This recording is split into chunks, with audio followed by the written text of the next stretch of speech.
My dear, be happy, be aware, be hardworking, be safe and live long in the name of God, the most beneficent and merciful. आज मैं कुछ महत्वपूर्ण कार्मिक यौगिकों के नाम और उनके सूत्र, समान सूत्र और संरचना सूत्र बताऊंगा। इससे पहले मैं ये कहना चाहूँगा कि आप लोग जो है दिल और जान से वीडियो को दिल और जान से मेरे चैनल को सब्सक्राइब करें, लाइक करें, शेयर करें और अपने फ्रेंड को भी मतलब लाइक करने के लिए, शेयर करने के लिए अवश्य ही बोलें, ताकि आप लोगों से मुझे मोटिवेशन मिले और मैं इस तरह से वीडियो तैयार करके काफ़ी उत्साह के साथ आपके पास भेजता रहूं। तो चलिए मैं बताना चाहता हूं ये चीज़ कि मतलब आपको जो ऑर्गेनिक कंपाउंड है तो उनके रिएक्शन जो है आपको कठिन लगते होंगे। तो खास करके उनके रिएक्शन इस स्टेज में कठिन लगते हैं जब उनका मैकेनिज्म पढ़ते हैं, यानी कि क्रिया विधि पढ़ते हैं। तो लेकिन सबसे पहले तो आपको उलझन ये बन जाता है कि उनके सूत्र ही याद नहीं। एक साथ कई लोड पड़ जाते हैं कि आपको सूत्र भी याद नहीं है, क्रिया की विधि मालूम नहीं है, ये पता नहीं कि कौन नाभिक स्नेही है, कौन इलेक्ट्रॉन स्नेही है, तो सारी चीज़ें तो ये तो इसकी चर्चा तो मैं पहले कर चुका हूँ। ये ऐसे मतलब खास करके आज जो है मैं कुछ यौगिकों के कार्बनिक यौगिकों के कुछ सरलता पूर्वक समान सूत्र और ये संरचना सूत्र बताऊंगा, जिनमें आपको पहले से पता है कि ऐसे कार्बनिक यौगिकों को मुख्य रूप से 3 भागों में बांटा गया है। एलिफैटिक, उसमें एल्केन, एल्कीन और एल्काइन आते हैं, और ये से जो एरोमेटिक जिसमें बेंजीन आते हैं, और उसके बाद से एलिसाइक्लिक, एक्सिसाइक्लिक तो बहुत सारे आते हैं, यानी कि उस तरह से। लेकिन महत्व खास करके हम लोग को ज़्यादा स्टडी करना पड़ता है किसको, एलिफैटिक और एरोमेटिक को। तो एरोमेटिक का जो सबसे महत्वपूर्ण है, एरोमेटिक का जो सबसे महत्वपूर्ण है ये हमारा जो ये है क्या बोलता है कि यौगिक बेंजीन। इसका दूसरा नाम एरीन है। बेंजीन की रियली में संरचना ऐसी होती है, देखिएगा बेंजीन में रियल में होता क्या है कि 6 कार्बन 6 ऐसे जो कोने पर रहते हैं, देखिए, और 6 कोने पर रहते हैं। कहीं ना कहीं इनमें क्या होता है, डबल बॉन्ड होता है। यहाँ डबल तो सिंगल, डबल सिंगल, और क्या होगा डबल तो सिंगल, तो यहाँ डबल, फिर सिंगल, फिर डबल, अब फिर सिंगल। और जानते ही हैं कि एक कार्बन पे कितने ऐसे जो मतलब हाइड्रोजन, एक कार्बन पे कितने बॉन्ड चाहिए, 4। तो यहाँ एक बॉन्ड दे दूं तो 4 को पुर गए। तो फिर यहाँ पर देखिए आपको एक घट रहा था, यहाँ भी देख लीजिए इनके 4 पुर गए, 1 2 2 4। फिर हो गया इनके, देख लीजिएगा इनके भी 4 पुर जाएंगे, देखिए कैसे, 2 1 3 1 4। फिर इनके भी 4 फुट जाएंगे, इनके भी 4 फुट जाएंगे, इनके भी 4 फुट जाएंगे। तो आप कहिएगा कि मतलब फिर ये 4 जो बंधन पुरा दे रहे हैं तो इस पर कुछ होना चाहिए। तो एक बात जान लीजिए कि यहाँ पर कार्बनिक यौगिक मुख्य रूप से हाइड्रोकार्बन होते हैं, यानी कि इसमें हाइड्रोजन और कार्बन की प्रधानता होती है। तो समझ लीजिए जहाँ बंधन कहाँ लिए वहाँ कोई ना कोई हाइड्रोजन होगा, और हाइड्रोजन को एक बंधन चाहिए तो हाइड्रोजन का कि एक बंधन पूरा हो जाता है। इसी को हम लोग शॉर्ट में 2 तरीके से लिखते हैं। एक तो बेंजीन को ऐसे लिखते हैं शॉर्ट में, समझे, तो ऐसे और शॉर्ट में लिख देते हैं एक बेंजीन को कि देखिएगा ऐसे लिख देते हैं, ऐसे लिख देते हैं। और एक उससे भी ज़्यादा शॉर्ट में ऐसे भी लिख देते हैं बेंजीन को, देखिए ऐसे सीधे बेंजीन लिख देते हैं। अब देखिएगा ये बेंजीन जो है ना, और इसमें गिन के आसानी से लिख सकते हैं, इसमें गिन कर हम आसानी से लिख सकते हैं कि कार्बन कितने थे, कार्बन कितने 6 हैं, और हाइड्रोजन कितने 6 हैं।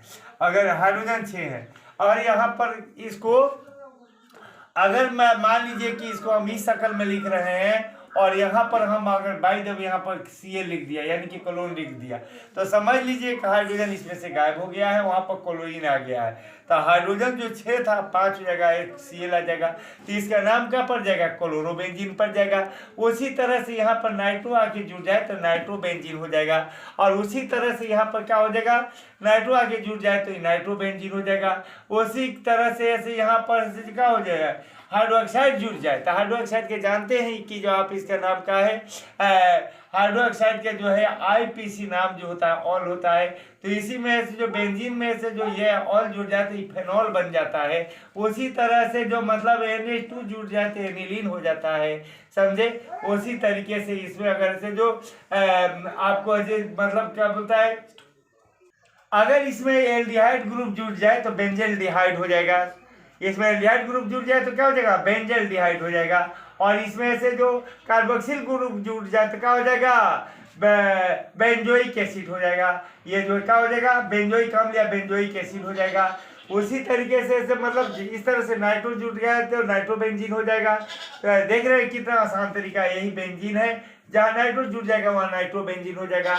और यही जो है बेंजीन देखिएगा कैसे होता है कि मतलब इसी में जो है, इसी में देखेंगे दो बेंजीन अगर एक साथ मिल गया, दो बेंजीन अगर एक साथ मिल गया, देखिए दो बेंजीन अगर, इसको आसान तरीके से बनाइएगा, दो को मिलाना है ऐसे कर दीजिएगा, सुनिए ऐसे कर दीजिए, दो को मिलाना है तो दो को मिलाना है तो एक साथ कर दीजिए, क्या हो जाएगा, दो को मिल जाएगा तो नेफ्थलीन हो जाएगा।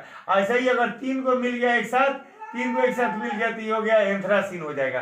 तो देखिएगा इसी बेंजीन में ऐसे जो मतलब अगर ऐसे जो ये जो है इसमें मेथाइल जुट गया तो टॉलुइन हो जाएगा, या ना, इसी में मेथाइल जुट गया तो टॉलुइन जो हो जाएगा। इसी में प्रोपाइल जुट गया, इसी में क्या हो, प्रोपाइल जुट जाए, इसी में प्रोपाइल जुट जाए तो क्या हो जाएगा, क्यूमीन हो जाता है। इस तरह से ऐसे मतलब किस तरह से ऐसे जो बेंजीन में किस तरह से बेंजीन में ऐसे जो मतलब परमाणु या परमाणु समूह जुड़ते जाते हैं, किस तरह से नाम बदलते चलते हैं, उसको मैं कुछ लिख के बता दे रहा हूँ। ऐसे मैं बताते चलूँ या लिखते चलूँ तो ज़्यादा ऐसे जो मतलब लंबा समय लग जाएगा, इसलिए मैं कुछ लिख के और डायरेक्ट आपको समझा दे रहा हूँ कि किस तरह से मतलब ये साइड से परमाणु या परमाणु समूह जुट रहे हैं या कोई फंक्शनल ग्रुप जुट रहे हैं तो किस तरह से इनका नाम हो जा रहा है। चलिए मैं बता रहा हूँ। तो यहाँ आप पढ़ लीजिएगा, बेंजीन या एरीन तथा उसके व्युत्पन्न यौगिकों के नाम, समान सूत्र तथा संरचना सूत्र। तो देखिएगा बेंजीन का दूसरा नाम क्या होता है, एरीन होता है। और ये समान सूत्र तो आसानी से यहाँ से लिख सकते हैं कि सी कितने हैं, 6 हैं, हाइड्रोजन कितने हैं, 6 हैं। और इसको बताया था मैंने कि जिसको सरल में कैसे लिख देते हैं। तो उसी तरह से जो आप बताए ना कि बेंजीन इसी में ऐसे जो इसी पर अगर Cl जुट गया तो क्लोरोबेंजीन हो गया। और ये किस तरह से मतलब इसका डिटेल यहाँ से डिटेल यहाँ पर देख सकते हैं कि कैसे इसका डिटेल कैसे होता है, कैसे हाइड्रोजन हटाकर क्लोरीन जुड़ता है। देखते नहीं यहाँ कि हाइड्रोजन को हटाकर यहाँ क्लोरीन जुड़ता है। तो ये जो है डिटेल में क्लोरोबेंजीन, यहाँ नहीं कि यही बेंजीन में यहाँ पर क्या आता है, क्लोरीन जुड़ जाता है तो क्लोरोबेंजीन होता है। इसका डिटेल यहाँ बता दे रहा हूँ। फिर देखिएगा इसी बेंजीन में से जो यहाँ क्या हो गया, अमीन जुट गया तो इसका नाम क्या हो गया, एनिलीन हो गया। और ये किस तरह से जुड़ता है इसका डिटेल यहाँ बताया जा रहा है, आप शॉर्ट में इतना जान सकते हैं। फिर जो है देखिएगा यही बेंजीन है, यही बेंजीन है, यही बेंजीन में देख रहे हैं नाइट्रो जुड़ जा रहा है तो इसका नाम पड़ जा रहा है नाइट्रोबेंजीन। और ये किस तरह से जुट रहा है ये जो है देख रहे हैं, इसका डिटेल है यहाँ किस तरह हाइड्रोजन हटा के जुट रहा है। उसी तरह इसी बेंजीन में क्या हो रहा है, यही बेंजीन है, इसमें देख रहे हैं ये हाइड्रोक्सिल जुट गया है तो इसका नाम फेनॉल हो गया है। कैसे डिटेल में जुटा है हाइड्रोजन हटा के यहाँ सब देख लीजिए आसानी से। उसके बाद से वही बेंजीन है कि जिसमें क्या हुआ है, मेथाइल जुट गया है। तो मेथाइल जुट गया इसी बेंजीन में तो इसका नाम क्या पड़ गया है, टॉलुइन पड़ गया है। और ये जो है मतलब किस तरह से ये डिटेल कैसे हाइड्रोजन हटा के बेंजीन से किस तरह से हाइड्रोजन हटा के कैसे हाइड्रोजन हटा के ऐसे जो मतलब ये मेथाइल जुटा है यहाँ पर डिटेल में बताया गया है।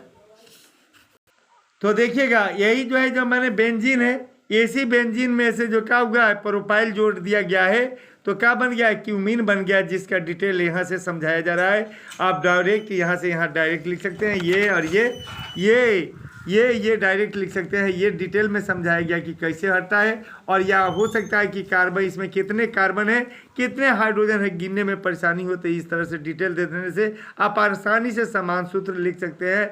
ये इसके कार्बन हाइड्रोजन को गिन कर आप आसानी से लिख सकते हैं या सभी परमाणु को गिन के आसानी से लिख सकते हैं। इसका डिटेल फॉर्म देने से ये गिनती में आसानी होते हैं। यही बेंजीन डाईएजोनियम क्लोराइड है। तो यही बेंजीन में जो है N2Cl जोड़ देते हैं तो इसका नाम डाईएजोनियम है ना, डाईएजोनियम क्लोराइड बन जाता है। और आप जान ही गए हैं कि हाइड्रोजन हटाकर जुड़ता है यहाँ पर का, तो अब बार बार ऐसे जो उसको समझाने की गर्ज नहीं, आप आसानी से समझ लेंगे। और उसके बाद से ऐसे मतलब यही बेंजीन में ऐसे जो मतलब क्या होता है वो इन्हें जुड़ जाता है तो क्या हो जाता है, सोडियम फेनोलेट या सोडियम फेनॉक्साइड, सोडियम फेनोलेट या सोडियम फेनॉक्साइड इसका नाम होता है। और ये जो है आप आसानी से गिन सकते हैं, 6 कोना होता है ना, तो 6 पर कार्बन होता है। जहाँ जहाँ अगर कोई कार्बनिक यौगिक में कोना बना हो वहाँ समझिए कार्बन होता है, तो 6 कार्बन हो गया। और अगर एक कोना पर दूसरा चीज़ जुटा हो तो समझ जाइए कि जो वहाँ से हाइड्रोजन हट गया है, तो 6 हाइड्रोजन न रह के 5 रह गया है, बाकी यही रह जाएगा। उसी तरह यहाँ से समझिएगा कि यही ऐसे जो मतलब इसी ऐसे जो बेंजीन में क्या हुआ है कि SO3NH जुट गया है, तो इसका नाम पड़ गया है sodium benzene sulphonate. Sodium benzene sulphonate इसका नाम पड़ गया है। और यहाँ पर देख रहे हैं कि ये कार्बन का 6 कोना है, तो 6 कार्बन हो गया, और एक हाइड्रोजन की जगह पर ये आया, तो हाइड्रोजन 6 में से एक हट गया तो 5 हो गया, और उसके बाद ये परमाणु लिखा जाएगा, समान सूत्र आसानी से लिखा जाएगा। उसी तरीके से जो है आपको ऐसे जो यही ऐसे जो मतलब क्या होता है बेंजीन है, इसमें क्या हुआ है फंक्शनल ग्रुप एल्डिहाइड जुड़ गया है, तो इसका नाम पड़ गया बेंजेल्डिहाइड। और ये जान ही रहे हैं कार्बन 6 कोना है तो 6 कार्बन होगा, एक कोना पर से तो क्या हुआ है कि दूसरा पदार्थ आगे जुड़ा है, इसका मतलब यहाँ हाइड्रोजन उड़ गया है, तो हाइड्रोजन उड़ गया है तो 6 के जगह पर 5 ही हाइड्रोजन हो गया, CHO रह गया। उसी तरीके से वही बेंजीन है, उसमें क्या हुआ ये कार्बोक्सिल ग्रुप जुट गया, तो इसका नाम पड़ गया बेंजोइक अम्ल, अंग्रेजी में बेंजोइक एसिड। और इसको जो है यह भी ऐसे आसानी से समझ सकते हैं का कि कितने कार्बन है, तो जान लीजिए कि यहाँ पर कार्बन जो है, यहाँ पर कार्बन तो 6 कोना है तो 6 कार्बन हो गए, एक कोना पर दूसरा पदार्थ आके बैठा है, तो वहाँ का तो हाइड्रोजन गायब, तो 5 ही हाइड्रोजन रह गए, बाकी का हो गया COOH।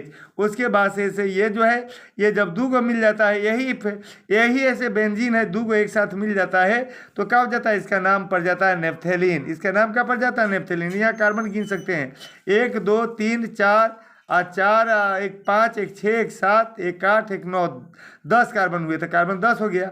यहाँ जो है ना, और उसके बाद से जो फ्री वाला जहाँ है वहाँ पर हाइड्रोजन हो गया 1 2 3 4 5 6 7 8, फ्री वाला पर हाइड्रोजन होगा, इसो पर हाइड्रोजन नहीं होगा, ये आपस में कार्बन परमाणु पुरा लिया है, तो हाइड्रोजन 8 हो गया। उसी तरह से ये 3 को मिल गया, तो इसको ऐसे जो मतलब इसको 3 को मिल गया तो क्या हो गया ये एंथ्रासीन हो गया। इसको कविता की तरह से याद कर सकते हैं कि बेंजीन 2 मिले बने नेप्थलीन, 3 मिले बने एंथ्रासीन।